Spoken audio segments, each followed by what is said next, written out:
Хәерле кич, НТР каналында яңалыклар тапшыруы, студияда Гүлия Нигъматуллина, бүгенге чыгарылышның төп темалары.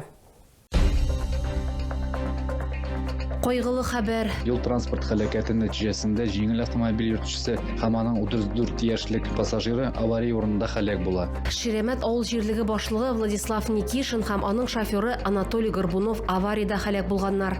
Узып баручы елга йомгак, киләчәккә планнар. Радмир Биләев туры эфирда Түбән Камаларның сорауларына җавап бирәчәк. Яшь волонтерлар, 18-нче коррекцион мәктәп укучылары хәрбиләргә мендәрләр тегәләр. Беренче рәсми документ 14 яшы тулган укучыларга паспорт тапшыру тантанасы узды. Телевизор караучылардан яңа ел күчтәнәчләре Кыш бабай бул акциясе дәвам итә. Тапшыруны кайгылы хәбәрдән башлыйбыз. Чистай трассасының 71-нче чакрымында фаҗигале юл транспорт һәлакәте теркәлә. Коточкыч авариядә Шеремет авыл җирлеге башлыгы Владислав Никишин һәм аның шоферы Анатолий Горбуновның гомере өзелгән. Фаҗигале очрак Сухра авылы янында көндезге эшләрдә теркәлгән. Исән калу өмете булмаган диярлек. Башта машиналары юл киртәсенә бәрелгән, аннары каршы як полосага очып чыкканнар. Бу мизгелдә зур йөк машинасы хәрәкәт иткән. Владислав Никишин Шеремет авыл җирлеге башлыгы вазифасына 5 ел элек билгеләнгән. Яңа җитәкчене халык үз иткән, аралашуга ачык булган. Социаль челтәрләр аша гаиләсе эшендәге уңышлары белән уртаклашып барган. Шоферы турында да яхшы фикердә генә.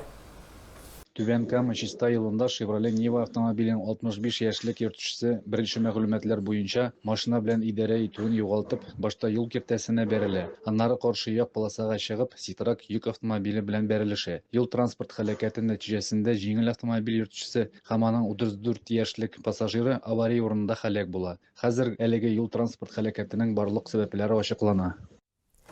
Түбән Камалар исеменнән кайгыларын уртаклашып Радмир Биләев үзенең Telegram каналында язып чыкты. Владислав Ивановичка нибары 34 яшь иде. Кайгырабыз.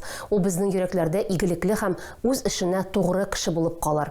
Владислав Ивановичның гаиләсенә һәм Анатолий Юрьевичның якыннарына тирән кайгы уртаклашуымны җиткерәм диелә хәбәрдә. Хушлашу мәрәсиме иртәгә көндезге 10-да Шеремет авылында булачак. Алгы сызыкка ярдәм итәләр. Бүген 18-нче коррекцион мәктәп укучыларын 15-нче Барс батальоны хәрбиләре өчен мендәрләр тектеләр.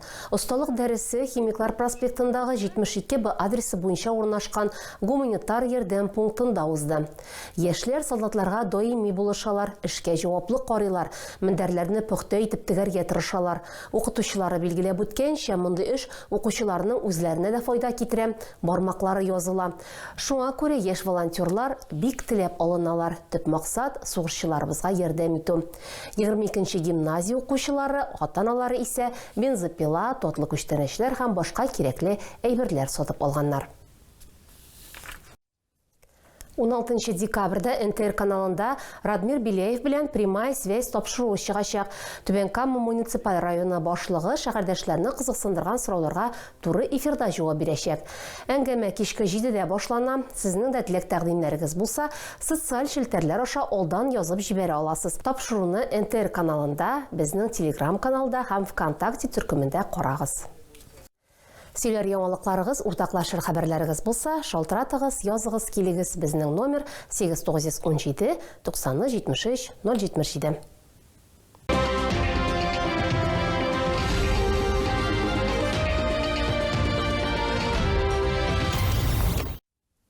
Беренче рәсми документны кулларына алдылар. 14 яшы тулган иң актив укучыларга паспортны Түбән Камада тантаналы шартларда тапшыру матур гадәткә үрелде. Йөзләреннән сабыйлык чолымнары китмәгән балалар тулы хокуклы гражданнар булдылар. Тантаналы чара 12 декабрьдә билгеләп үтелә торган Россия Федерациясе Конституциясе көненә багышланды. Документны 21 укучы алды. Кунаклар алдында алар Россия гражданины антын әйттеләр.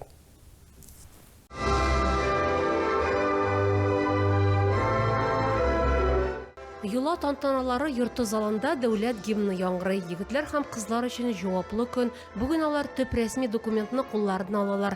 Яхшы билгеләргә укучы, мәктәп һәм шәһәр тормышында актив катнашучы укучылар тантаналы шартларда бүләкләнәләр.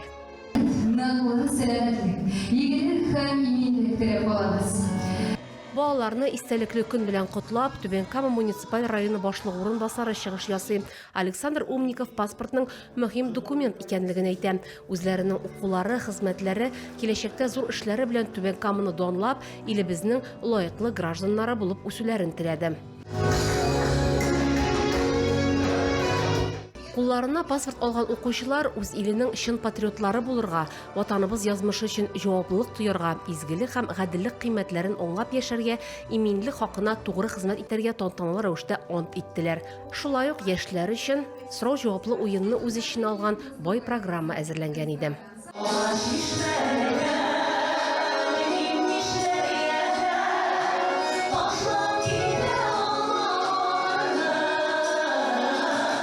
Тантаналы чара 12 декабрьдә билгеләп үтелә торган Россия Федерациясе Конституция көненә багышланды. Документны 21 укучы алды.